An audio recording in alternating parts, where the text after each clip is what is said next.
hmm I was just looking at a lawyer, yeah, one learned in law and its administration, yeah, a member of a state bar, yeah, the occupation.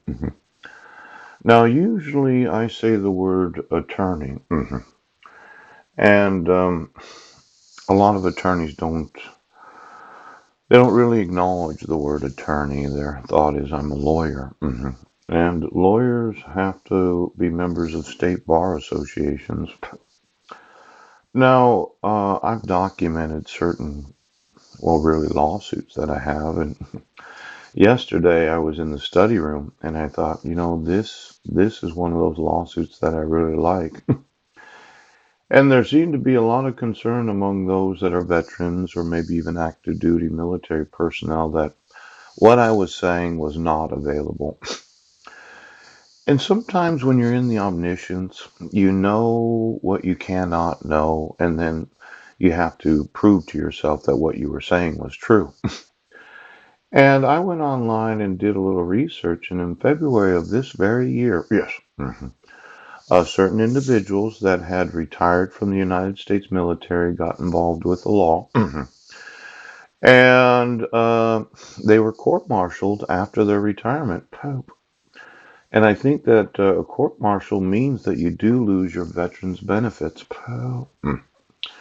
Now, when it's just a change of status, and you are no longer active duty because you're retired, it's a change of status when you're no longer active duty because you're separated from the military, yes, or you're given an honorable discharge.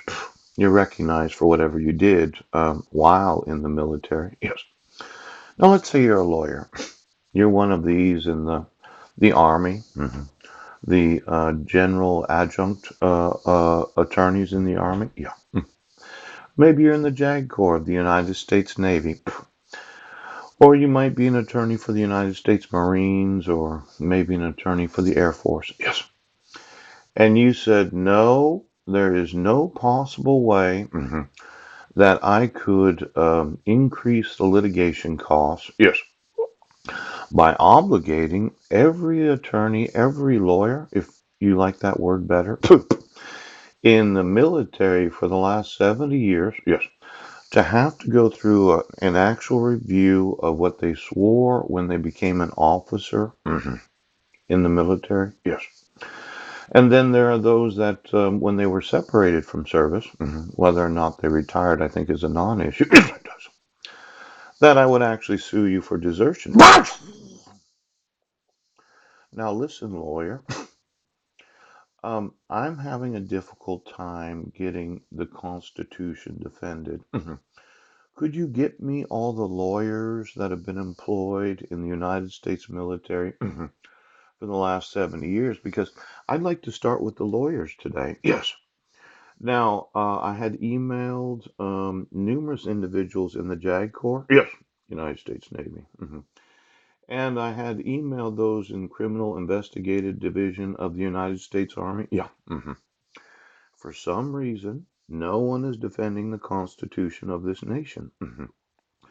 So now we're going to look at these lawyers that the military has employed for the last 70 years. Yeah.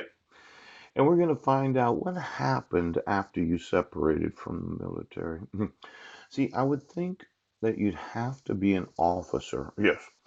To be a lawyer. Yes. In the military of the United States of America.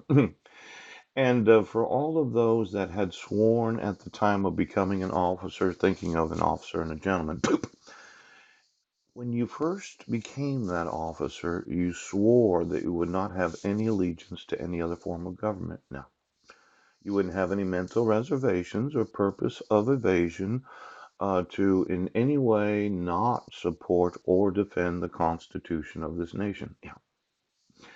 Now, probably you were active duty, what, 4, 6, maybe 8 years? Yes. And some of you separated from the military. That doesn't mean that you couldn't be called back up to be in the service of the military. No. It means that you are available for the rest of your life, that if the United States Armed Forces wanted to call you, yes, you'd be obligated to serve again. Now let's look at that Supreme Court decision. Because, it might be that the lawyers, yes, that, well, I'd start with them first. See, I've documented and documented and documented this whole crime, right, of depriving me of my civil rights. Yes.